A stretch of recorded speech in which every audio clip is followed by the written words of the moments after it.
Bismillahirrahmanirrahim. Assalamualaikum warahmatullahi wabarakatuh. Ini jam 11 kurang 10 menit barusan mati lampu gitu. Jadi ya begini nyalain lilin. Jadi inget kapan ya terakhir ngalami kayak gini,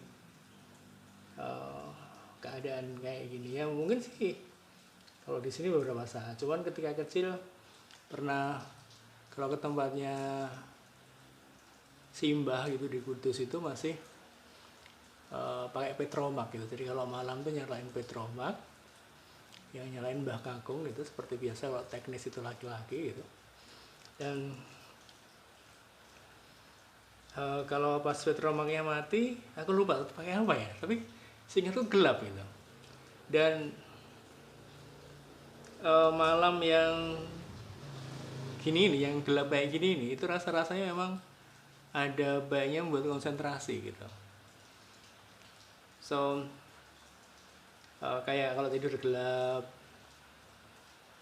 mungkin juga ada suara apa air di luar menetes, kemudian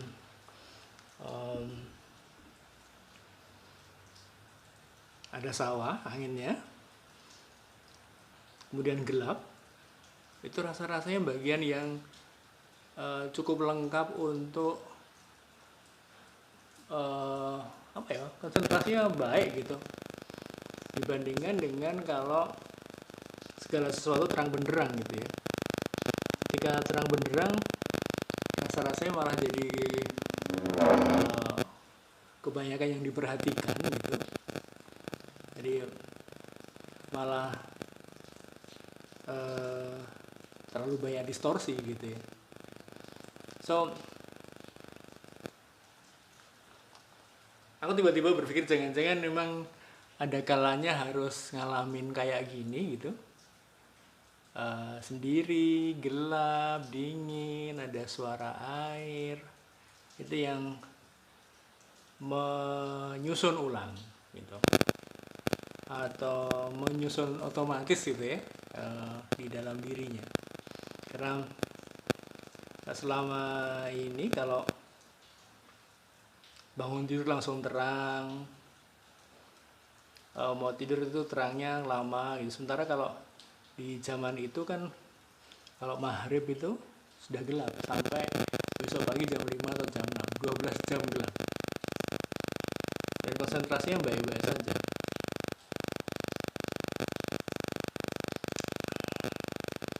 Memang jadi tidak ada transportasi. Jadi kalau yang teriringi adalah aku kemarin waktu Pak D masih agak sehat bisa naik Jupiter ZPP dari Solo gitu ya, lewat Purwodadi. Tapi kalau waktu itu nggak bisa gitu, berangkat pagi sampai sana sore. Kalau mau PP dari sore ya sampai sini mungkin balik lagi ya malam gitu, pagi lagi mungkin gitu. So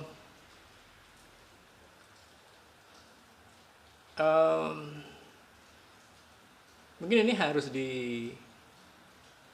semacam diciptakan gitu ya keadaan ini. Jadi ini cahayanya itu enak gitu dibandingkan cahaya yang listrik.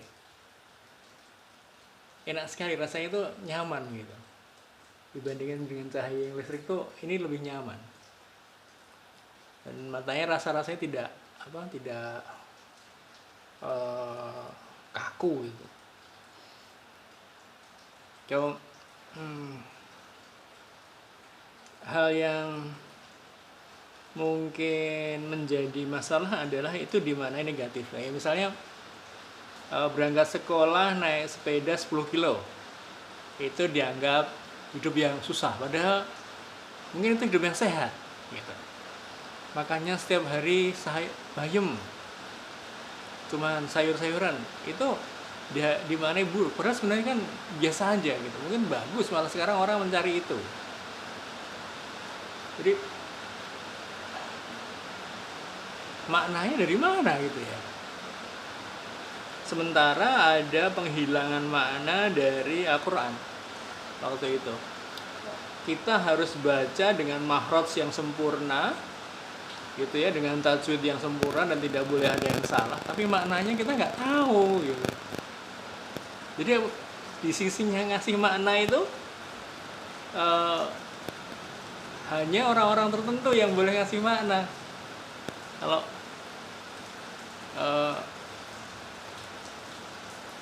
orang biasa nggak tahu maknanya, tapi bacanya bagus gitu. Seperti tilawah itu artinya membaca, padahal sekarang ini mengikuti, jadi sudah 52 tahun baru tahu tilawah itu artinya mengikuti. Allahu Akbar. Allahu Akbar. Alhamdulillah. La ilaha illallah. Allahu Akbar. Seingat aku baru punya Al-Quran terjemahan itu SMP gitu. Aku nggak tahu apakah ketika SMA itu ada gitu. Karena ketika ngaji tafsir itu ya cuma di SMP ngaji tafsir itu cuma duduk diam gini mendengarkan. Duduk diam mendengarkan. Sementara si Pak Asmoni waktu itu lihatnya Quran. Nggak ada buku yang lain gitu. Jadi semacam Quraisy Hub gitu ya, tapi dulu. Aku nggak tahu dia belajar dari mana gitu ya. Ya hebat sekali rasa-rasanya gitu.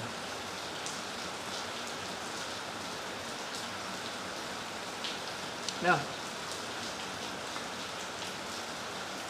pemutusan makna itu rasa-rasanya ada yang merencanakan, ada yang tahu kalau makna itu sangat berpengaruh gitu ya. Sehingga orang-orang yang cerdik dan munafik itu memutuskan makna itu. Seperti makna pinter diganti dengan gelar, gelarnya banyak jadinya pinter, enggak juga kan? Hari ini gelarnya banyak jadi gobloknya ampun.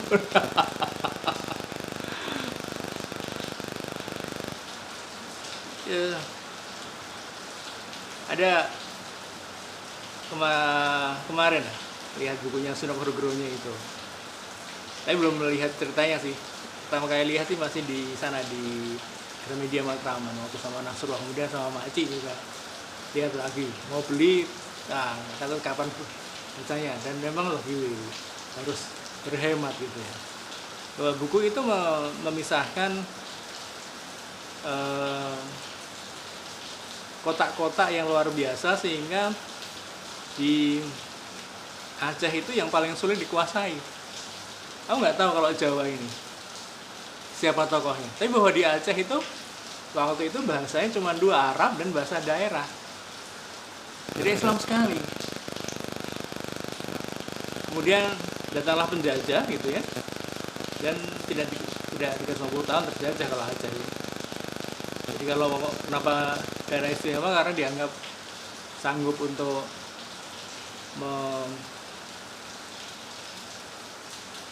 memisahkan diri, jadi dikasih daerah istimewa supaya tidak memisahkan diri gitu. Kajian ini menarik gitu, bagaimana membentuk kebiasaan-kebiasaan kecil dalam masyarakat gitu ya. Soalnya kembali kalau maknanya tidak pas, jadinya misled gitu.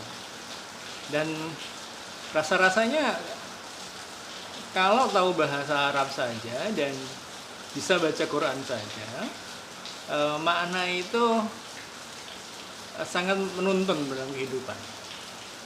Misalnya ada riset yang ada beberapa tafsir Al-Quran yang masuk gitu ya, kemudian dicari mana sih yang sangat berkorelasi gitu, sehingga maknanya tidak sempal sana sempal sini gitu, sehingga mana itu aja yang dikomunikasikan.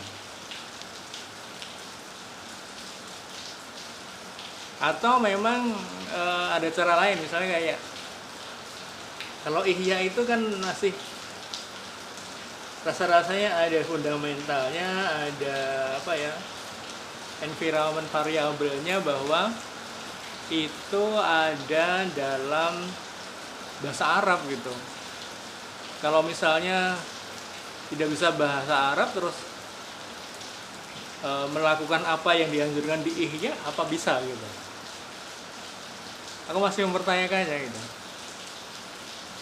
ada hal yang menurutku fundamental dan hilang dalam masyarakat Islam kalau dalam catatan Ibnu Battuta itu dari ujung Afrika Utara bagian barat sampai Cina Selatan gitu, sampai Indonesia bagian Sumatera itu bahasanya Arab.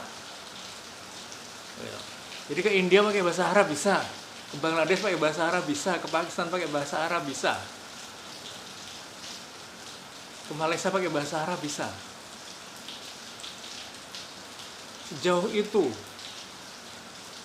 dan itu hilang.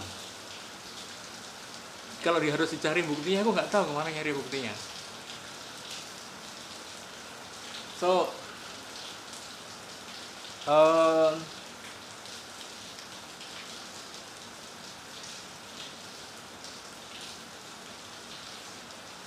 makna ini gitu ya dari penghilangan kepentingan bahasa itu ada kejahatan lain, yaitu kejahatan mahraj itu. Jadi orang ngajinya harus benar, tapi maknanya nggak boleh tahu dan tidak ada cara untuk membuat kita tahu maknanya sendiri. Sepertinya jadi kayak apa ya, Bible gitu. Hanya ada otoritas dalam tertentu yang boleh memaknai, sementara nggak ada. Sementara Islam itu konsensus dari orang yang mengerti. Nah, mengertinya aja dihalangi gitu. Jadi menarik sekali kalau bisa mencari sejarah itu gitu. Kemudian setelah tahu bagaimana masih ada bagaimana membaginya, merevitalisasi lagi gitu. Karena kalau lihat waktu keliling seragam TPA itu di wilayah-wilayah TPA itu juga banyak tantangan gitu. Misalnya ada satu penggerak itu sebenarnya cuma sedikit orang. Kemudian kalau si penggerak itu pergi, ya mau nggak mau satu TPA satu kecamatan itu terpisah, tidak bisa berkumpul jadi satu, nggak bisa. Kemudian ada tetua-tetua yang masih ingin dihormati oleh anak kecil, sementara perannya kita nggak tahu. Jadi kalau aku jadi anak kecil, aku sudah berperan dan harus menghormati, dan menghormati itu artinya sebaliknya juga dilecehkan oleh orang tua itu, dan orang tua itu nggak punya peran gitu. Budaya yang aneh gitu. Kayak dulu waktu kenapa kok nggak deket sama MUI, karena semata-mata ketika kita ketemu dengan MUI itu kita harus mundur dulu. Sementara aku nggak kenal kehebatan dia itu apa, kenapa harus menghormati dia? Hanya karena lebih tua gitu. Yang bener aja dong gitu. Sementara ada orang yang tua lagi, yang lain yang kita menganggap dia dianggap sebagai manusia gitu, bukan sebagai objek. So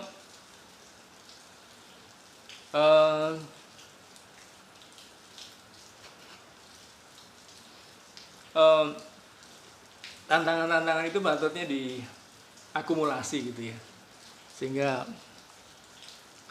bisa jadi pelajaran, jadi semacam how to gitu di mana ya, di eksekusi TPA itu gitu.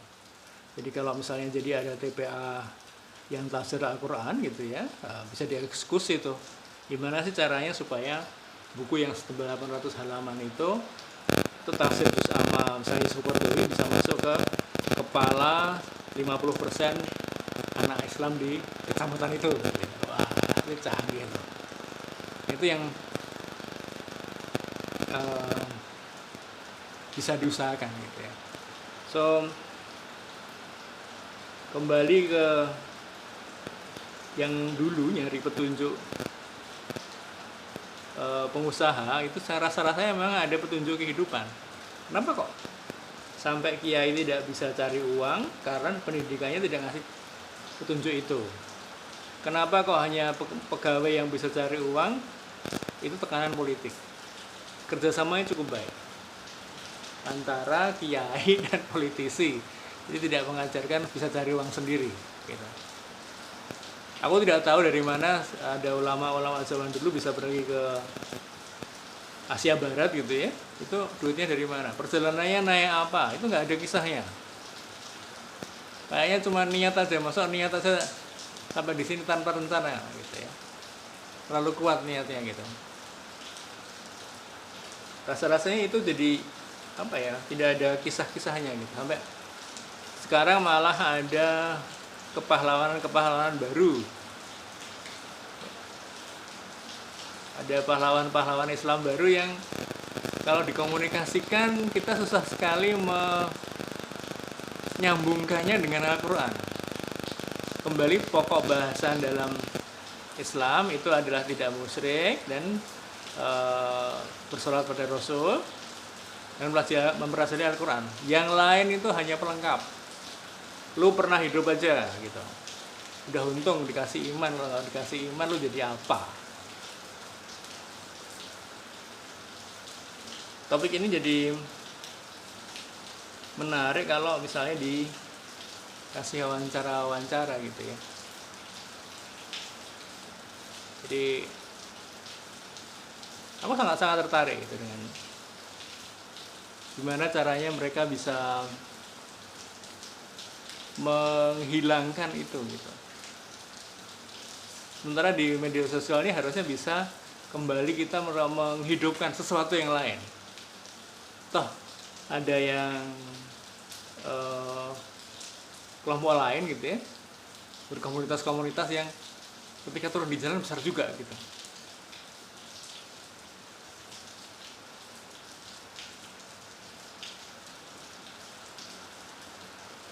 Kenapa kok sampai ada misalnya fenomena bahwa ketika bilang harta selalu ada dengan sangat emosional, harta tidak dibawa mati. Terus kalau tidak dibawa mati sekarang sudah mati apa masih hidup? Itu tidak pernah ada pertanyaan, tidak ada debat itu.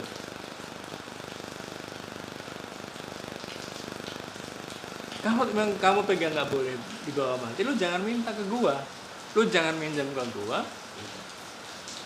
kan gitu. Kemudian amal ibadah itu hanya pada ibadah mahdhah. Jadi kalau pakai ibadah yang bahwa segala sesuatu yang ditujukan untuk merendahkan diri di hadapan Allah Ta'ala itu adalah ibadah, itu nggak mau.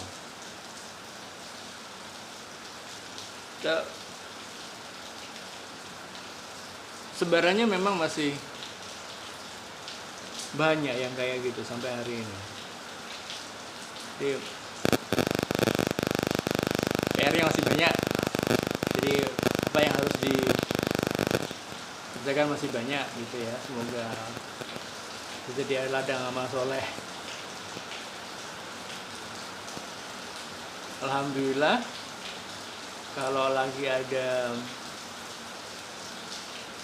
penghentian kayak gini bisa keluar begitu banyak gagasan gitu ya.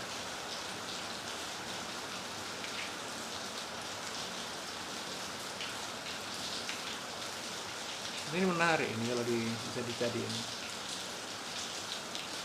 Alhamdulillah kira-kira begitu saja hari ini sudah bikin beberapa rekaman gitu. Semoga Allah Ta'ala ridho, semoga dikasih jalan menuju ridhonya, semoga dapat derajat takwa di Ramadan ini.